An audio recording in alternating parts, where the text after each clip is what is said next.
Bonsoir à tous. J'espère que ça va bien pour tout le monde. Excellent. Je vais juste trouver ma page. Vous comprendrez que je vous invite à tourner dans l'Évangile de Matthieu ce soir, chapitre 25. On va étudier les versets 14 à 30.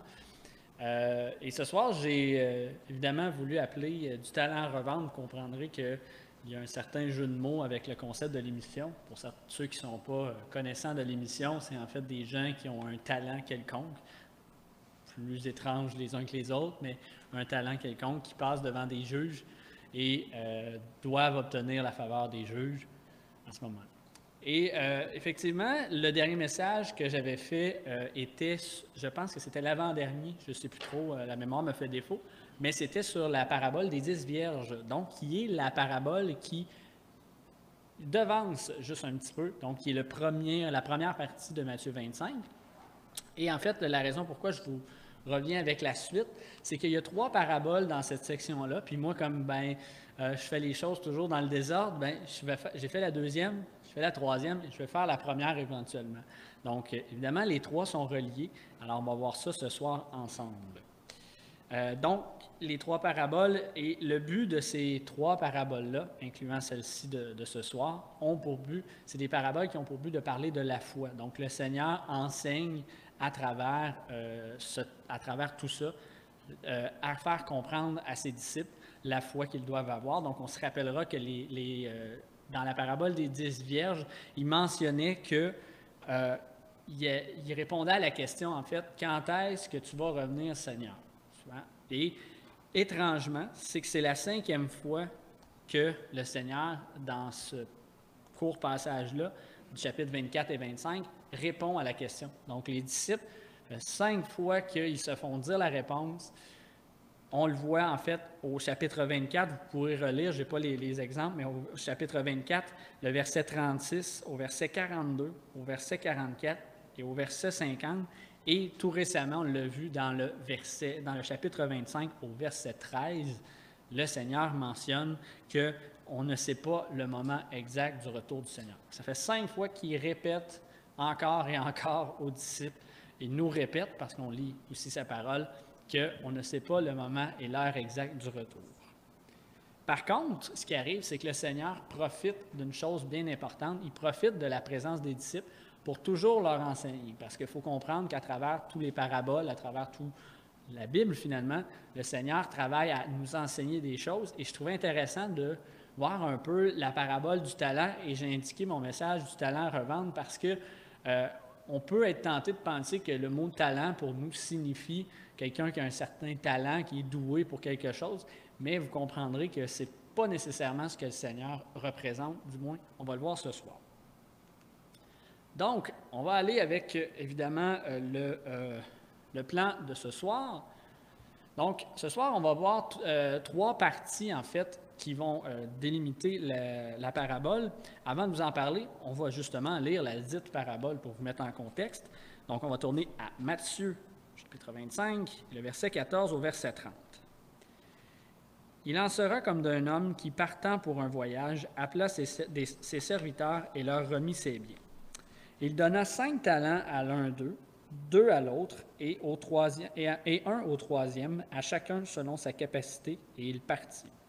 Aussitôt celui qui avait reçu les 5 talents s'en alla, les fit valoir, et il gagna 5 autres talents. De même, celui qui avait reçu les 2 talents en gagna 2 autres. Celui qui n'en avait reçu qu'un alla faire un creux dans la terre, et il cacha l'argent de son maître. Longtemps après, le maître de ses serviteurs revint et leur fit rendre compte. Celui qui avait reçu les 5 talents s'approcha en apportant 5 autres talents. Il dit, « Seigneur, tu m'as remis 5 talents, voici j'en ai gagné 5 autres. » Son maître lui dit, « C'est bien, bon et fidèle serviteur, tu as été fidèle en peu de choses, je te confierai beaucoup. Entre dans la joie de ton maître. » Celui qui avait reçu 2 talents s'approcha aussi et il dit, « Seigneur, tu m'as remis 2 talents, voici j'en ai gagné 2 autres. » Son maître lui dit, « C'est bien, bon et fidèle serviteur, tu as été fidèle en peu de choses, je te confierai beaucoup, entre dans la joie de ton maître. » Celui qui n'avait reçu qu'un talent s'approcha ensuite et il dit, « Seigneur, je savais que tu étais un homme dur, qui moissonne où tu n'as pas semé et qui amasse où tu n'as pas vanné. J'ai eu peur et je suis allé cacher ton talent dans la terre. Voici, prends ce qui est à toi. » Son maître lui répondit, « Serviteur méchant et paresseux, tu savais que je moissonne où je n'avais pas semé et que j'amasse où je n'avais pas vanné. Il te fallait donc remettre mon argent au banquier et à mon retour, j'aurais retiré ce qui est à moi avec un intérêt. Ôtez-lui donc le talent et donnez-le à celui qui en a 10. Car on donnera à celui qui a et il sera dans l'abondance, mais à celui qui n'en a pas, on ôtera le même ce qu'il a. Et le serviteur inutile, jetez-le dans les ténèbres du dehors, où il y aura des pleurs et des grincements de dents. » Donc, c'est le passage qu'on va étudier ce soir. Évidemment, il y a plusieurs façons d'interpréter la parabole des talents, qui est cette parabole-là. J'ai décidé d'y aller un peu avec le domaine de l'investissement ce soir, vous comprendrez au fur et à mesure. Donc, le Seigneur, c'est qu'il compare un peu, le maître remet de l'argent, remet des talents. Les talents, c'est en fait une mesure, un poids à l'époque, qu'il remet à 3 de ses serviteurs de différentes grosseurs et leur dit, bon, ben parfait, partez avec ça, puis allez le faire fructifier. Ça va nous amener à voir 3 parties, donc, que Dieu investit en vous et en nous, en fait. Il prend soin de son investissement, du verset 19 à 25, et du verset 26 à 30, Dieu attend un bon retour sur investissement. On verra aussi quelques applications de notre vie.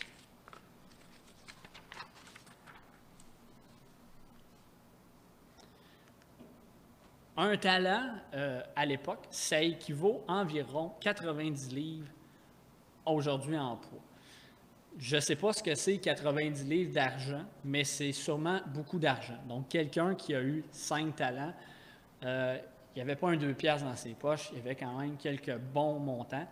Si on peut concevoir, tout dépendant si c'était sûrement en pièces de métal, là, en pièces monétaires, mais quand même 90 livres d'argent, c'est une bonne mesure, donc ça équivaut à peu près à ça. Je trouvais intéressant de présenter l'équivalence à ce moment-là. Ce qu'il faut comprendre aussi dans cette parabole-là, pour vous mettre en contexte, c'est important de savoir une chose, c'est que le Seigneur, j'ai marqué que c'était du talent à revendre, mais il veut s'assurer que dans cette parabole-là, justement, qu'on ne comprenne pas l'inverse, c'est-à-dire que l'Église n'est pas un spectacle de talent. Ce n'est pas un endroit où tout le monde doit se faire valoir, puis les meilleurs s'en vont au ciel. Donc, la première partie que Dieu a investie en nous, on va voir les 3 catégories de personnes à qui il remet de l'argent. Dans ce cas-ci, le maître remet de l'argent dans la parabole. Il en remet 5 talents. Donc, dans notre vie, on peut faire une certaine analogie avec notre vie. Celui qui reçoit beaucoup et qui immédiatement cherche des occasions de faire fructifier son investissement. Donc, il reçoit 5 talents et on le voit au verset, dans les versets, en fait, le verset 15, il donne 5 talents à l'un et à l'autre troisième, et à chacun, selon sa capacité, il partit. Aussitôt qu'il avait reçu 5 talents, s'en alla et fit valoir, il en gagna 50. Donc, automatiquement, lui, il a reçu 5 talents, puis il a dit, bon, moi, je sais où je m'en vais, je vais aller placer ça là, là, là, et je vais recevoir mon argent.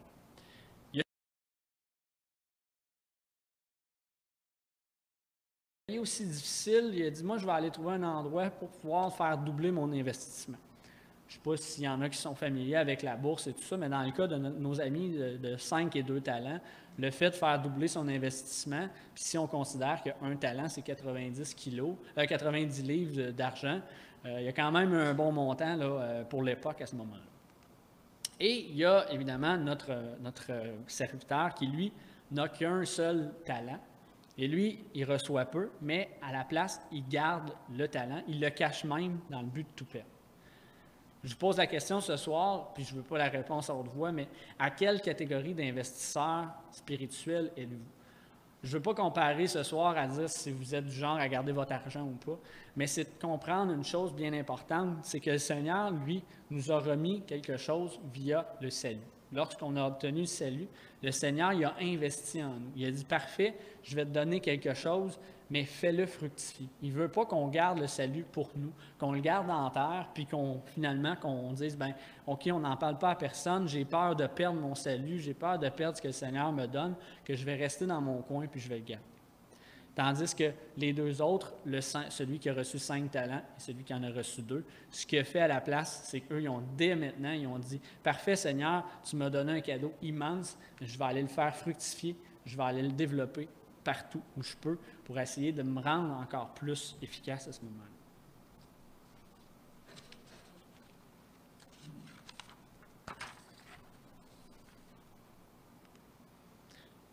Le deuxième point, Dieu prend soin de son investissement.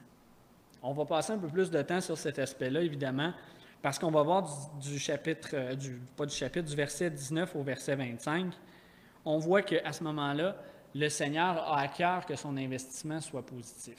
On voit au verset 19 qu'il est allé voir les serviteurs par la suite, puis il leur a dit, « Bon, bien parfait, ça fait un petit bout que je vous ai laissé l'argent, on va voir si vous êtes capable de rendre les comptes. » Et au même titre, le Seigneur va arriver un jour et va revenir ici sur terre et va dire, « Bon, bien, parfait, je veux voir avec vous en quoi consiste ce que vous avez fait, ce que vous avez accompli sur terre de mon salut. Est-ce que vous l'avez gardé, vous l'avez pris dans un placard, puis vous avez dit, « Bien, parfait Seigneur, parfait, j'ai un talent, là, je mets ça dans mon tiroir, puis on n'en parle plus, c'est caché. » Ou au contraire, je veux vraiment savoir si vous l'avez fait fructifier.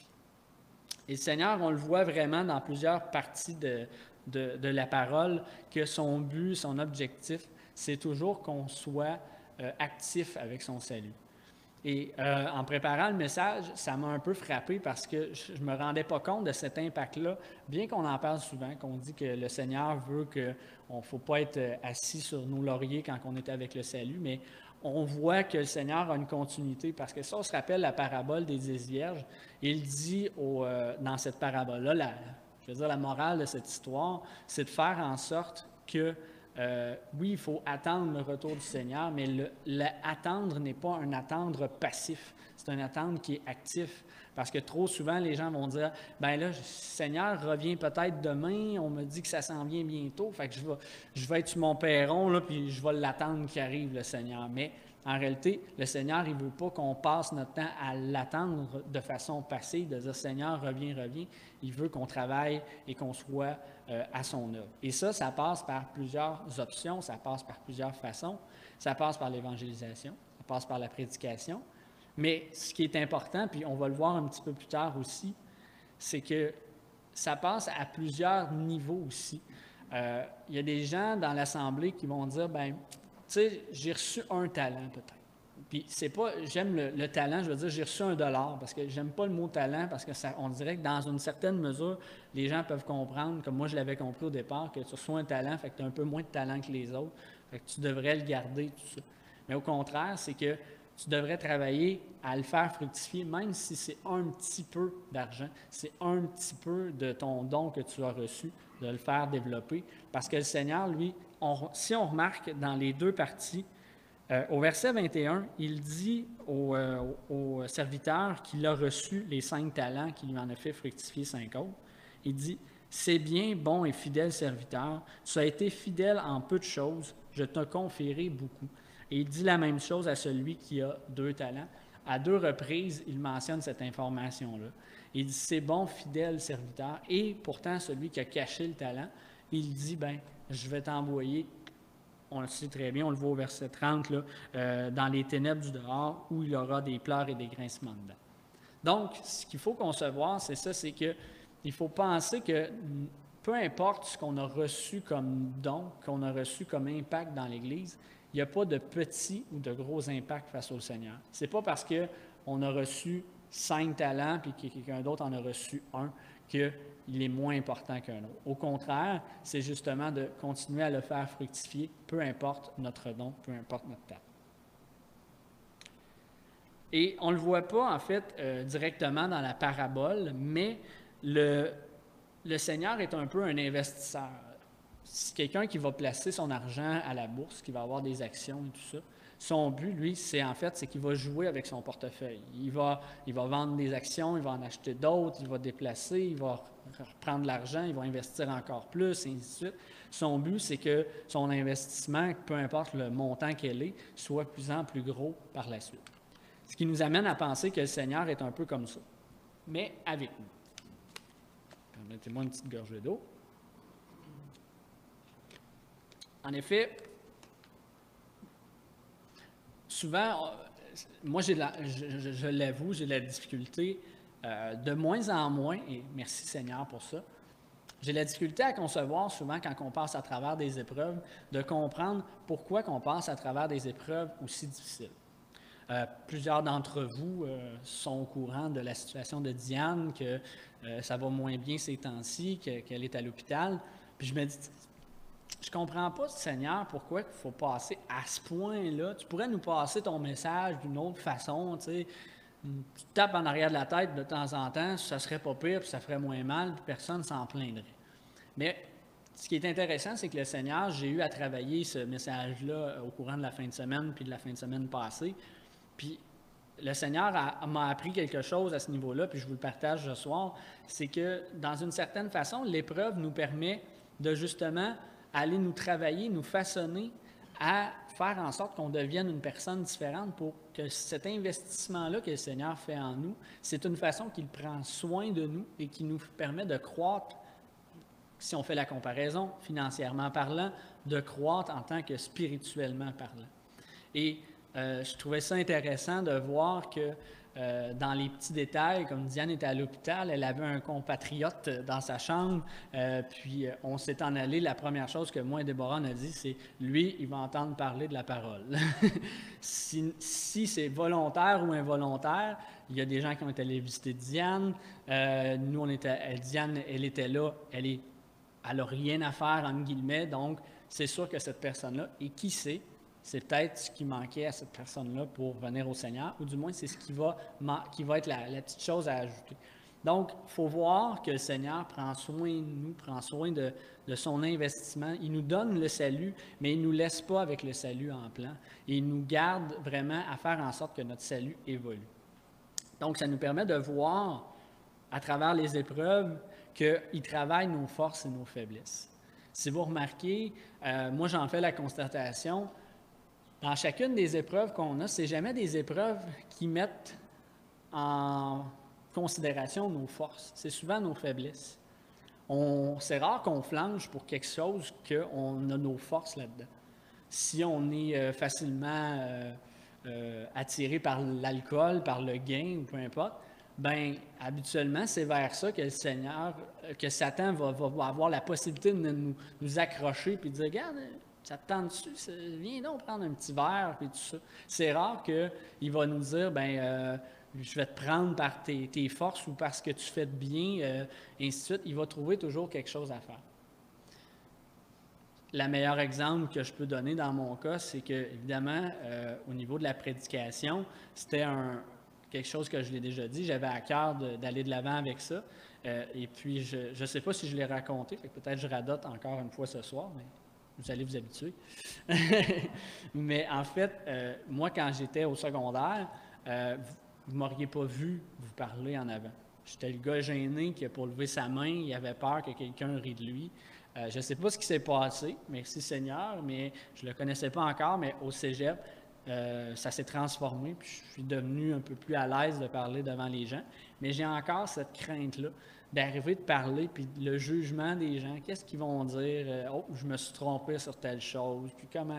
C'est un énorme travail pour moi, le jugement des autres. J'ai travaillé longtemps à me dire que je pouvais être aimé de tout le monde, jusqu'à temps que je comprenne que je ne pouvais pas être aimé de tout le monde, sauf d'une personne qui était le Seigneur, qui m'aimait.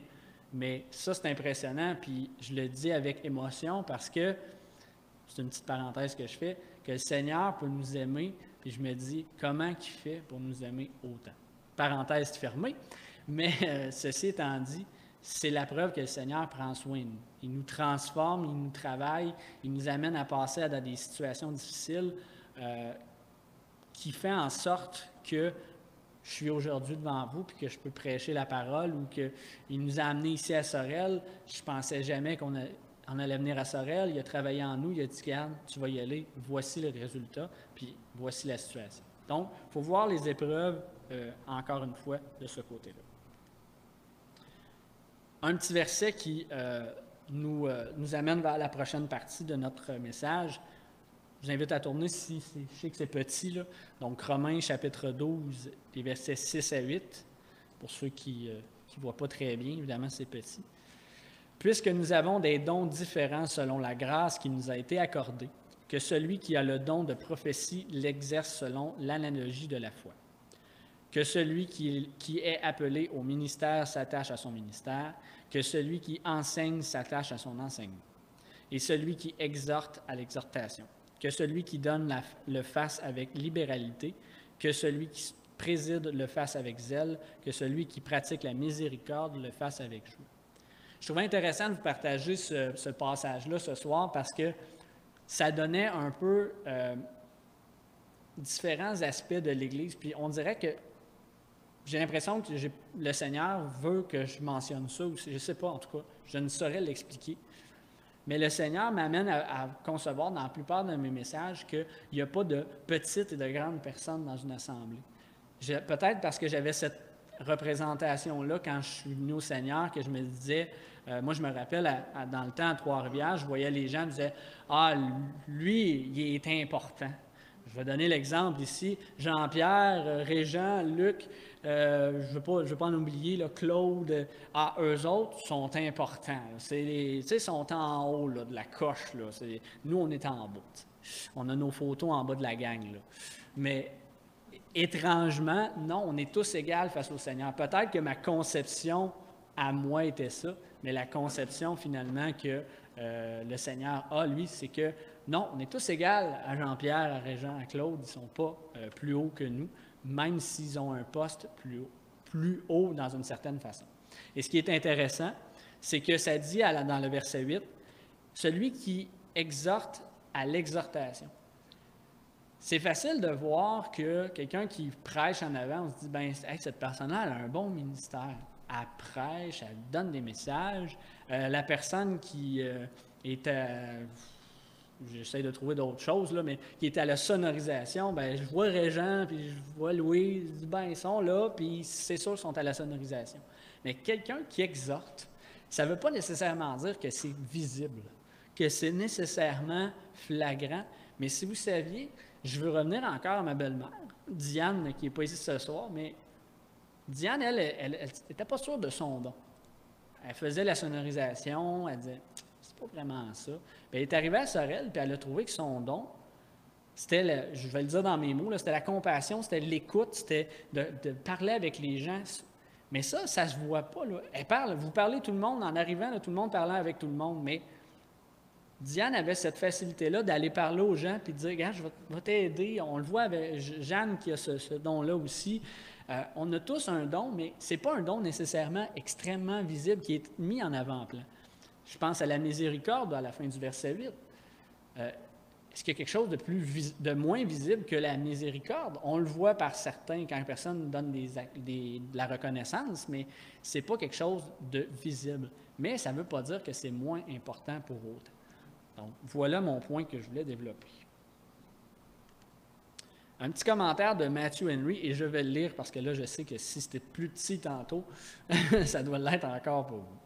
Les dons que nous recevons de Christ doivent être mis à son service. En demeurant, la manifestation de l'Esprit est accordée à tout homme afin qu'il en tire profit. Le jour approche où nous devrons rendre des comptes au Seigneur. Nous devons tous être jugés pour la vigilance spirituelle que nous aurons accordée à notre âme, pour le bien que nous aurons fait aux autres, compte tenu de tous les avantages dont nous avons pu profiter ici-bas. Cela ne signifie pas que la grâce au don naturel qu'il a reçu du ciel, un homme puisse accéder de ce fait à la grâce divine. Le chrétien dispose d'une véritable liberté et d'un privilège, pouvoir servir son Rédempteur en promouvant sa gloire et le bien qu'il accorde à son peuple. L'amour de Christ contraint son serveur à ne pas vivre davantage pour lui-même, mais pour celui qui est mort pour lui et qui est ressuscité.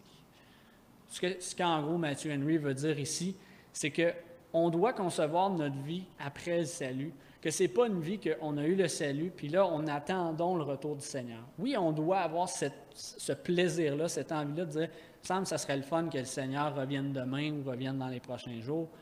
Mais au contraire, il faut dire, bien, en attendant qu'il revienne, je dois travailler à faire connaître sa gloire le plus possible, de la développer. Et ça fait partie, on a vu les dons tantôt. Certains vont avoir la facilité d'aller cogner aux portes pour pouvoir parler de la parole. Je connais juste Luc, là, toute l'équipe qui vont faire porter du porte-à-porte. Chapeau, premièrement, parce que moi, je ne serais pas capable de le faire. Les gens vont dire, oui, mais tu parles en avant. Oui, mais parler à quelqu'un, j'ai de la misère dans le sens que je ne saurais pas quoi répondre. J'aurais peur qu'il me dise quelque chose de « ouais, attends une minute, là, lui, je te reviens, je ne peux pas faire ça. » Tandis que là, je peux le faire. Mais c'est une tâche extrêmement difficile. Puis pourtant, il n'y a pas personne qui le voit nécessairement, à part les gens qui vont faire du porte-à-porte. Mais si on a des gens ici à l'Assemblée, pour ne nommer que certains, c'est parce qu'ils ont reçu la visite de quelqu'un. Donc, c'est d'aller pratiquer cette évangélisation constamment au cours de notre vie chrétienne pour faire parler notre salut. Notre troisième point, Dieu attend un bon retour sur investissement.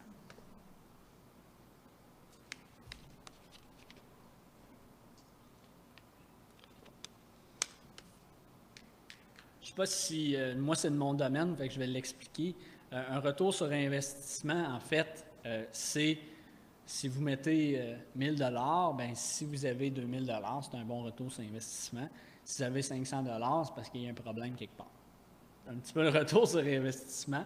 Dans notre domaine, au niveau du marketing, bien, c'est un peu ça. Si vous mettez 10 $ en publicité, combien ça va vous rapporter au final? Donc, le Seigneur, évidemment, ce que ça nous amène à ce point-là, ce qu'il veut présenter dans la parabole du verset 26 au verset 30, c'est la partie finalement du serviteur qui, lui, n'a remis qu'un talent. Et ce qu'on remarque dans ça, c'est que le Seigneur précise à celui-là que même s'il a gardé son talent, il a dit, bien, regarde, je ne voulais pas le perdre, là, je trouvais ça assez précieux pour garder ça, que je l'ai caché, il ne l'a pas juste caché, il l'a enterré dans de la terre, puis il a dit, regarde, quand il va revenir, au moins je vais l'avoir. Mais ce qui a fait que le Seigneur lui a représenté, il a dit, regarde, tu n'as pas compris ce que j'ai demandé. Je voulais que tu prennes ce talent-là et que tu le fasses fructifier. Et une phrase importante que je voulais mentionner ce soir, nous serons jugés pour ce que nous avons fait et non le résultat de ce que nous avons fait. En fait, ce que ça veut dire, c'est qu'on n'est pas ici pour faire des œuvres dans le but de dire « Regarde, Seigneur, moi, là, j'ai converti, grâce à ce que j'ai fait, là, j'ai converti 8 chrétiens. Ah, moi 10, Seigneur. Ah, ben là, OK, regarde, tu commences à être pas pire. À 10, là, ça va bien. » Non, c'est « J'ai parlé à tant de personnes. J'ai voulu prêcher la parole à plusieurs personnes. J'ai voulu amener ces gens-là à se tourner vers le Seigneur. » C'est ces actions-là. C'est le fait d'être actif et non passif que le Seigneur veut sur lequel on va être jugé et non le résultat. Pourquoi? Parce qu'on ne verra peut-être même pas le résultat de nos actions ici sur Terre. Combien de gens, moi ça me touche énormément, des gens qui ont évangélisé pendant des années, des gens qui sont venus au Seigneur. J'ai déjà été témoin de personnes qui sont venues au Seigneur puis ont dit c'est à cause de telle personne qui m'a évangélisé. Cette personne-là était décédée depuis 15 ans. Mais c'est quelque chose qu'il lui avait dit, qui était resté dans son cœur, puis une journée que ça n'allait pas bien, il a repris cette information-là, puis il a dit « Ouais, c'est vrai, il faut que je me convertisse. C'est ça que j'ai besoin dans ma vie. » On avait entendu le témoignage à Trois-Rivières de la fille de Ginette Renault, Stéphanie Renault, c'est son vrai nom. Elle était dans la drogue, l'alcool, puis tout ce que vous voudrez qui vient avec la drogue et l'alcool habituellement. Elle était là-dedans au plus haut point. Puis un soir, elle avait entendu parler de la parole de façon constante. Et un soir, elle restait depuis des années au 2e étage. Puis au 1er étage, bien, c'était un petit groupe qui se réunissait tous les soirs, pas tous les soirs, mais à certains moments de la semaine, pour parler de la parole. Puis à chaque fois qu'elle passait, bonjour, puis il était courtois. Elle dit, ils sont donc bien gentils, ces gens-là. Puis elle était gênée d'aller les voir. Puis un soir, elle n'était plus capable. Là. Elle n'avait plus nécessairement d'argent, évidemment, parce qu'elle avait des dettes par rapport à ce qu'elle consommait et tout ça. Elle est descendue en bas, puis elle dit, regarde, elle dit, je peux-tu passer la soirée avec vous? Fait qu'à ce moment-là, elle dit, ben j'ai passé la soirée, puis elle dit, comme toute bonne personne qui a été dans le monde, qui entend parler de la parole, la plupart, leur réaction, c'est « Oh boy, qu'est-ce que c'est ça? » Mais elle dit « Je suis remontée. » Puis elle dit « J'ai repensé à ça. » Puis elle dit « Je suis retournée une deuxième fois, une troisième fois. » Puis à un moment donné, elle dit « J'ai allumé que le Seigneur travaillait en moi constamment. » Et elle s'est tournée au Seigneur. Mais elle restait depuis des années si près de Dieu. Mais elle n'était pas là. Donc, le Seigneur a travaillé, mais il s'attend à ce que nous, on ait cette... Les gens ne savaient pas qu'elle allait venir au Seigneur, mais constamment, ils se disaient, ben, tu sais, juste lui dire un petit bonjour, juste l'écouter quand elle a besoin, ça fait toute la différence. Puis qui sait, peut-être qu'à un moment donné, elle va se tourner au Seigneur parce qu'elle va dire, ces gens-là ont quelque chose de différent des autres. Moi, j'aime ça quand les gens me disent, toi, tu n'es pas pareil aux autres. Je leur dis, méchante bonne porte d'entrée pour leur parler du Seigneur. C'est mon travail maintenant de leur parler du Seigneur. On va aller avec les applications dans nos vies maintenant, parce qu'effectivement, c'est bien beau de vous parler de cette parabole-là. Je pense que vous en comprenez le principe. Maintenant, qu'est-ce qu'on peut faire, nous, dans notre vie, pour qu'on puisse arriver à mettre en pratique la parabole des talents? Ces deux points-là sont faciles à lire parce que c'est des mots, mais sont difficiles à appliquer, en tout cas. Encore là, je parle toujours pour moi. Investir du temps dans notre vie chrétienne le plus possible et nous devrions chercher à accomplir ces œuvres. Investir du temps dans notre vie chrétienne le plus possible. Je suis récemment, pour faire une parenthèse, je suis récemment regardé mes heures travaillées vis-à-vis mes heures facturées au travail. En gros, c'est ceux que je travaille, puis ceux que je dois travailler pour avoir un contrat ou quoi que ce soit, ça, je ne suis pas facturé. Et je me suis rendu compte que le pourcentage est très, très faible. Et j'ai dit, tiens, je vais faire un peu le même calcul, mais avec ma vie chrétienne. Combien de temps je passe à louer le Seigneur, à étudier sa parole ou à penser, à prier, à avoir un contact direct ou indirect avec le Seigneur? Ce n'est pas un pourcentage élevé. Et ça donne un choc quand on regarde ça parce qu'on est tellement passé par tellement de choses. Aujourd'hui, le travail termine, on fait le repas, la petite, c'est Roxane qui garde la petite ce soir. Bonjour Roxane qui peut-être nous écoute.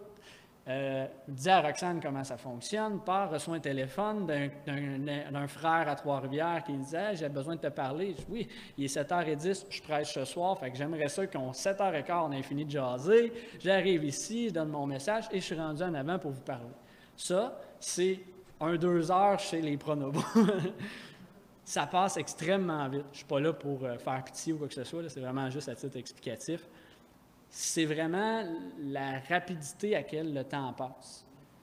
Et est-ce qu'on le passe à être avec Dieu ou on le passe à des choses un peu partout? Ce matin, ça faisait longtemps, j'avais écouté « Salut, bonjour ». J'ai ouvert et mon ami Gino était là.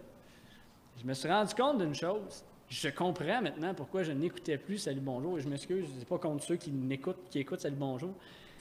Ça a pris 2 minutes et j'étais déprimé.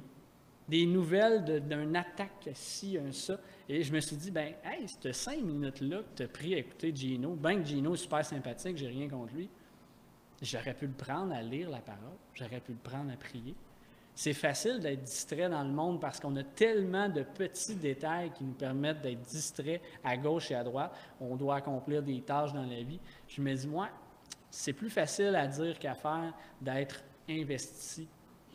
Parce que le Seigneur, lui, dans son optique qu'on a vu tantôt, c'est qu'il dit dans la parabole, bien lui, il est investi à temps plein sur nous. Là. Il est 100% là. Il n'est pas, ben excuse, je suis en train d'écouter, salut, bonjour, Gino, dis quoi d'intéressant, je te reviens là, après la pause. Là. Non, il est là quand on en a besoin. Mais nous, est-ce qu'on est là en tout temps avec le Seigneur? Je vous laisse répondre. Puis nous devons chercher à accomplir ces œuvres. Bien, c'est important, je pense, je le répète encore ce soir dans le message, d'aller accomplir les œuvres du Seigneur. On est ici sur terre pour faire ce type de tâche-là, en guillemets, j'aime pas le mot, là, mais le Seigneur met des œuvres devant nous pour qu'on les accomplisse. Il nous donne des portes ouvertes pour qu'on prêche la parole, puis trop souvent, on fait comme notre ami avec un talent. On prend notre possibilité, on l'enterre, puis on fait « Ah, je ne l'ai pas vu ». J'ai trop souvent, et ça, je le mentionne, j'aime ça me prendre en exemple parce que je pense que ça me forme à moi aussi en même temps de le dire des fois. Ça nous donne un petit coup de pouce qu'on avait besoin. Mais trop souvent, je me rappelle d'avoir l'occasion de parler de la parole. Des gens qui me disent « Hey, ça va donc bien mal dans ma vie, puis, tu sais, je me cherche, là. Je suis pas heureux. » Toutes ces petites phrases-là, puis je me dis « Ah ouais, je te comprends. » Puis ça s'arrête là.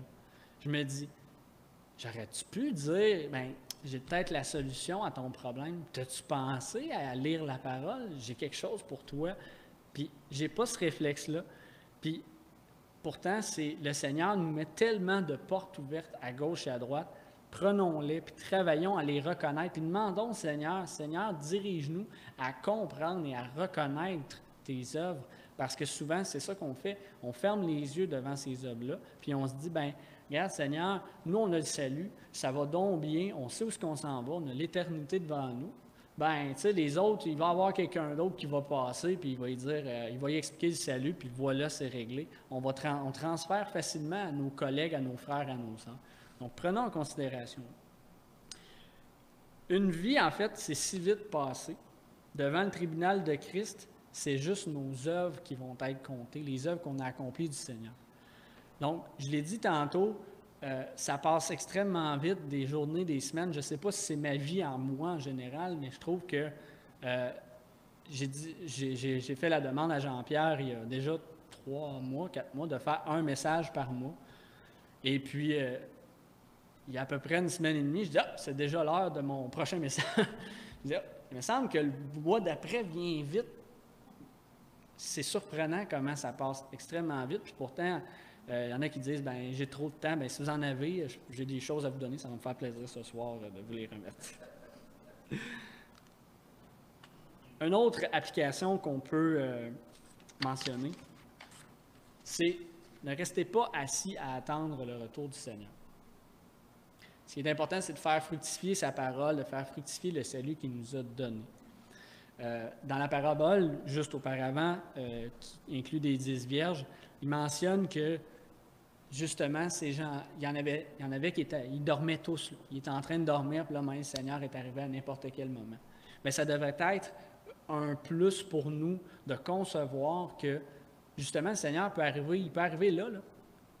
Est-ce que, s'il arrivait là, et là, je reviens à mon autre message, mais s'il arrivait là, est-ce qu'on serait satisfait de notre journée au moins? Si on disait, ah, regarde Seigneur, aujourd'hui, là, au moins tu es revenu dans un bon moment, là, j'ai évangélisé toute la journée. J'ai prêché ta parole, j'ai été avec toi, Seigneur, toute la journée. Mais c'est ça qui est important de concevoir, puis c'est de ne pas être passif dans ce qu'on fait, de garder en tête que le Seigneur veut qu'on parle de lui. On est la parole, on est la suite de ce qu'il a mentionné. Il nous a légué un salut, il nous a légué un cadeau immense. Puis nous, ben, on en parle, mais comme si c'était une nouvelle qu'on avait entendue à la radio ou à la télé. Puis, ce qui est important aussi, c'est que le salut, ce n'est pas une question de talent. La parabole des talents, c'est pour ça que j'ai tenu à vous mentionner à la base ce que ça impliquait un talent, que c'était vraiment une unité de mesure, parce que pour avoir déjà parlé avec des membres de ma famille qui sont venus à certains moments pour notre mariage, pour le shower, tout ça, je me rends compte, et c'est une constatation que je dois concevoir, que c'est pas juste dans ma famille. Tous ceux qui ont un background catholique, et je ne veux pas les mettre dans le même bateau, mais ont eu une compréhension de la parole à certains ou à plusieurs étapes erronées. Je m'inclus là-dedans. Nous, on se faisait lire la parabole des talents. Je l'ai déjà entendu à certains moments à l'Église. J'ai été très court à l'Église catholique, mais on entendait parler de ça. Mais nous, on ne comprenait pas que c'était pas un talent comme un talent, un don et tout ça. Et souvent, ben, on a ce privilège-là de pouvoir, nous, maintenant, étudier la parole. Alors, faisons en sorte de comprendre chacune des parties et de considérer aussi que ce n'est pas une question de talent, ce n'est pas une question d'être meilleur qu'un ou l'autre. Je tiens à faire la petite parenthèse, vu que je suis dans les applications, qui est un peu plus ma façon de penser. Je trouvais intéressant qu'on mentionne, qu'on invite les gens à venir à l'avant s'il y avait des thèmes d'adoration. Parce que je trouve que c'est justement, c'est pas parce que vous ne faites pas ça régulièrement que vous n'avez pas le talent pour. Au contraire, on l'a vu dimanche, Benoît est venu faire sa présentation, puis c'était très édifiant. Je pense qu'on a tous chacun des thèmes, des situations, des choses qui nous touchent du Seigneur, qu'on peut venir présenter. Et tous et chacun, on a ce privilège-là de le faire. Donc, de pouvoir avoir accès à parler du Seigneur, c'est vraiment très bien.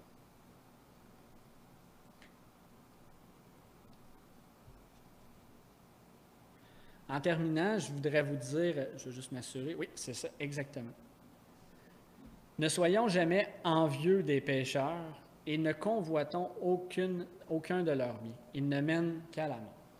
J'ai trouvé cette citation-là en faisant mon étude, puis je trouvais intéressant de vous la présenter ce soir pour conclure. On a cette facilité-là aussi de voir que lorsqu'on vient à Dieu, on se dit, ben, après moi, j'ai pas justement été assez bon pour le Seigneur parce que le Seigneur ne m'a pas donné autant que le voisin, que la grosse maison, la grosse voiture, que la famille, tout va bien alors que nous, notre famille va moins bien, tout ça.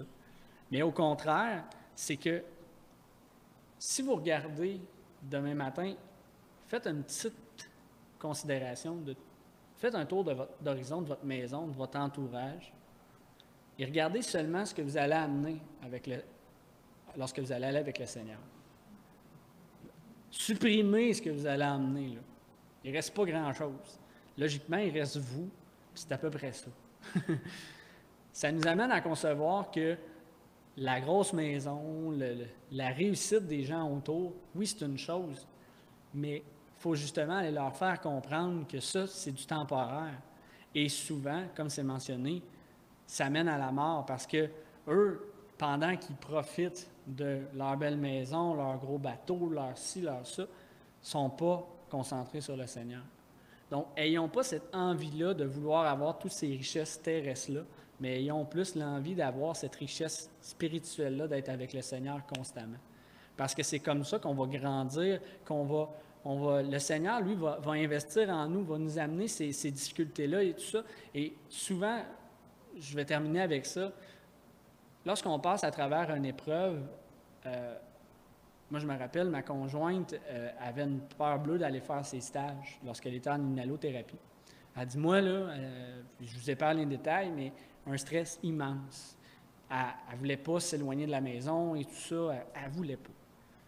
Elle a passé à travers, puis la première chose qu'elle me dit, elle dit, sais-tu quoi Maxime? Elle dit, j'ai prié beaucoup pendant mon stage. Elle dit, j'étais souvent avec le Seigneur parce qu'elle dit, ça allait pas bien. Puis elle dit, premièrement, le Seigneur m'a supporté, donc il a pris soin d'elle. Puis deuxièmement, elle dit, sais-tu quoi? Elle dit, le prochain, ça ne me fait pas peur. Puis elle dit, prochaine étape dans ma vie, ça ne me fait pas peur. Puis aujourd'hui, donc le Seigneur a vraiment travaillé progressivement à lui faire comprendre, mais il fallait qu'elle passe par ça pour arriver à cette étape-là. Donc, au lieu de voir ces épreuves-là, au lieu de voir ces difficultés-là, voyez-les plus, et là, c'est facile à dire, je le consens, mais il faut voir ces épreuves-là comme justement le Seigneur qui nous forme et qui prend soin de nous et qui nous amène à devenir encore plus près de lui et meilleur. Donc, on va terminer par la prière. Seigneur, on veut te remercier premièrement encore de ce temps qu'on a ensemble, de pouvoir regarder ta parole, de pouvoir la comprendre encore mieux, Seigneur. Je te remercie, Seigneur, de ce que tu fais dans ma vie, ce que tu fais dans la vie de mes frères et de mes sœurs ici présents ce soir et ceux qui sont à la maison ou à l'extérieur. Seigneur, on a ce privilège pour la plupart d'avoir reçu ce salut si merveilleux que tu nous offres. Salut qui est gratuit mais avec tellement d'impact dans nos vies. Seigneur, fais en sorte qu'on ait à cœur ce soir de vouloir justement partager cet impact que le salut a eu dans nos vies, de partager aux autres comme quoi tu es la solution à ce bonheur que plusieurs recherchent, qui sont dans la tristesse ou dans les difficultés. Fais-leur comprendre, Seigneur, fais-nous comprendre qu'on doit travailler à faire croître ce message-là pour que, évidemment, tous ces gens-là autour ici sur la terre puissent entendre parler de ta parole au moins une fois et qui sait, Seigneur, tu t'occuperas du reste. Seigneur, je te remercie pour notre assemblée, pour tout ce que tu fais pour elle encore une fois, pour ce privilège qu'on ait un endroit pour se réunir. Je te prie pour les requêtes qui vont avoir lieu dans quelques instants, que tu puisses nous aider à travers tout ça et qu'on puisse faire toutes ces choses en ta volonté, Seigneur. Je te prie pour toutes ces choses en ton nom pour ta plus grande gloire. Amen.